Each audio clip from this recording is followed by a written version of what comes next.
TP. Chandrasekharan വധക്കേസിൽ കീഴ്ക്കോടതി വിധി ചോദ്യം ചെയ്തുള്ള വിവിധ അപ്പീലുകളിൽ ഹൈക്കോടതി ഇനി വിധി പറയാനിരിക്കുന്ന സാഹചര്യം കിരൺ. കാരണം പ്രതികൾ ഒപ്പം തന്നെ ശിക്ഷ റദ്ദാക്കണമെന്ന പ്രതികൾ, കൂടാതെ സർക്കാർ, ഒപ്പം തന്നെ ടി.പിയുടെ ഭാര്യ കെ രമ ചില പ്രതികളെ വെറുതെ വിട്ടത് ചോദ്യം ചെയ്ത് നൽകിയ അപ്പീലുകളിൽ ഡിവിഷൻ ബെഞ്ചിന്റെ വിധി പ്രസ്താവം ഇന്നുണ്ടാകുമല്ലോ. ഇതുമായി ബന്ധപ്പെട്ട വിശദാംശങ്ങൾ എന്താണ്?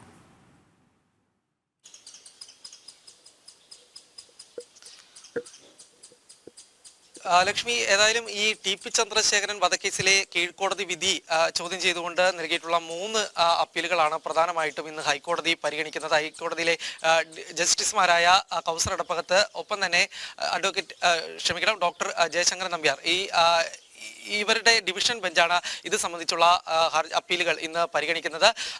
പ്രതികളെ വിട്ടയച്ചത് ചോദ്യം ചെയ്തുകൊണ്ട് സർക്കാരും, ഒപ്പം തന്നെ ശിക്ഷാവിധിയെ ചോദ്യം ചെയ്തുകൊണ്ട് പ്രതികളും, CPM നേതാവായിട്ടുള്ള പി മോഹൻ അടക്കമുള്ള പ്രതികളെ വിട്ടയച്ചത് ചോദ്യം ചെയ്തുകൊണ്ട് ടി.പിയുടെ ഭാര്യയും ഒപ്പം തന്നെ MLA-യുമായിട്ടുള്ള കെ രമ ഇവർ നൽകിയിട്ടുള്ള 3 ഹർജികൾ, ഈ 3 ഹർജികളാണ് പ്രധാനമായിട്ടുമുള്ളത്.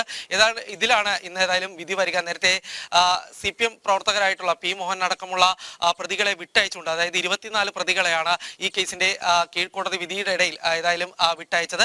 ഇതിനെ ചോദ്യം ചെയ്തുകൊണ്ടാണ് കെ രമ കോടതിയെ സമീപിച്ചത്. മാത്രമല്ല, പ്രതികൾക്ക് പരമാവധി ശിക്ഷകൾ നൽകണം എന്ന് ആവശ്യപ്പെട്ടുകൊണ്ടാണ് സർക്കാരും കോടതിയെ സമീപിച്ചത്.